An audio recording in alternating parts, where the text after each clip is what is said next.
மாமன்னர் ஹாரூன் ரஷீத் அவர்களுக்கு ஒரு விருப்பம் இருந்தது.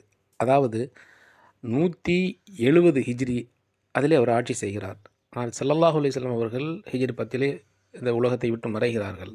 ஆனாலும் கூட அவருக்கு ஒரு ஆசை, 160 ஆண்டுகள் கழிந்த பின்னரும் கூட நபி ஸல்லல்லாஹு அலைஹி வஸல்லம் அவர்களிடத்திலிருந்து நேரடியாக ஹதீஸை கேட்ட ஒருவர் இருந்தால் அவரிடத்திலிருந்து நாம் கேட்கலாமே என்று அதிகாரிகளுக்கு உத்தரவிட்டார். அதிகாரிகள் அங்கும் இங்குமாக தேடினார்கள், விரைந்து தேடினார்கள்.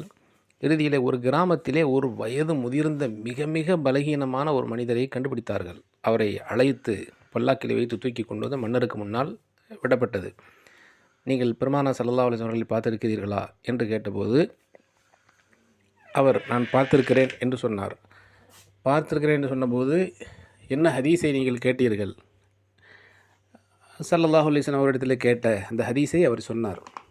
மனிதன் முதுமை அடைகிறான், அவனுடைய ஆசைகள் மட்டும் இளமையாகவே இருக்கிறது என்ற ஹதீஸை நான் கேட்டேன். என்னுடைய தகப்பனார் நான் சிறு பிள்ளையாக இருந்தபோது என்னை கையை பிடித்து கொண்டு ஸல்லல்லாஹு அலைஹி வஸல்லம் அவர்களுடைய அவையிலே கொண்டு போய் என்னை விட்டிருந்த போது இந்த ஹதீஸை நான் அந்த சிறு பிராயத்திலேயும் கேட்டேன். அது அப்படியே மனதிலே இன்றைக்கும் இருக்கிறது என்று நபி ஸல்லல்லாஹு அலைஹி வஸல்லம் இடத்திலிருந்து நேரடியாக கேட்ட வாசகத்தை அப்படியே மன்னர் ஹாரூன் ரஷீத் அவர்களிடத்தில் சொன்னபோது அவர் மிக மிக மகிழ்ச்சி அடைந்தார்.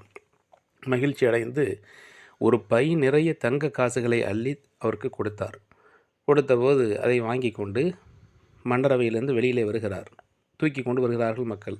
மீண்டுமாக மன்னர் மாளிகையிலிருந்து வெளியே வந்தபோது என்னை மறுபடியும் அழைத்து செல்லுங்கள், மன்னரை பார்க்க வேண்டும், பேச வேண்டும் என்றபோது முடியாது என்றார்கள் அதிகாரிகள். காரணம், வெளியிலே வந்து விட்டால் மறுபடியும் செல்ல முடியாது. இல்லை, என்னை கொண்டு சென்று தான் ஆக வேண்டும், அவரிடத்தில் ஒன்று பேச வேண்டும் என்று. சரி என்று கொண்டு செல்லப்பட்டது. மன்னரிடத்தில் போய் கேட்டார். இப்பொழுது மட்டும்தான் இந்த தங்க பை கொடுத்தீர்களே, தங்கங்கள் நிறைந்த, தீனார்கள் நிறைந்த, பொற்காசுகள் நிறைந்த பையை கொடுத்தீர்களே, இது இந்த வருஷம் மட்டும்தானா, இனி வரக்கூடிய ஆண்டுகளிலும் கொடுப்பீர்களா என்று கேட்டபோது மாமன்னர் ஹாரூன் ரஷீத் அவர்கள் சிரித்து கொண்டே இருந்தார். காரணம் என்னவென்று சொன்னால், ஸல்லல்லாஹு அலைஹி வஸல்லம் அவரிடத்திலிருந்து நேரடியாக ஒரு ஹதீஸை கேட்டவரையும் நான் பார்த்து விட்டேன். அந்த ஹதீஸுக்கு இலக்கணமாக வாழ்ந்தாரே அவரையும் நான் பார்த்து விட்டேன். காரணம் என்னவென்று சொன்னால், அவர் இப்போவோ பிறகோ என்று மரணிக்கக்கூடிய மரணத்தின் வாசலிலே நிற்கிறார். ஆனாலும் கூட இது மாத்திரம்தானா, இந்த வருஷம் மாத்திரம்தானா இந்த பொற்காசுகள் எனக்கு கிடைக்கும், வரக்கூடிய ஆண்டுகளிலேயும் கிடைக்குமா என்று கேட்டபோது அந்த ஹதீஸுக்கு இலக்கணமாக வாழ்ந்தவரையே பார்த்து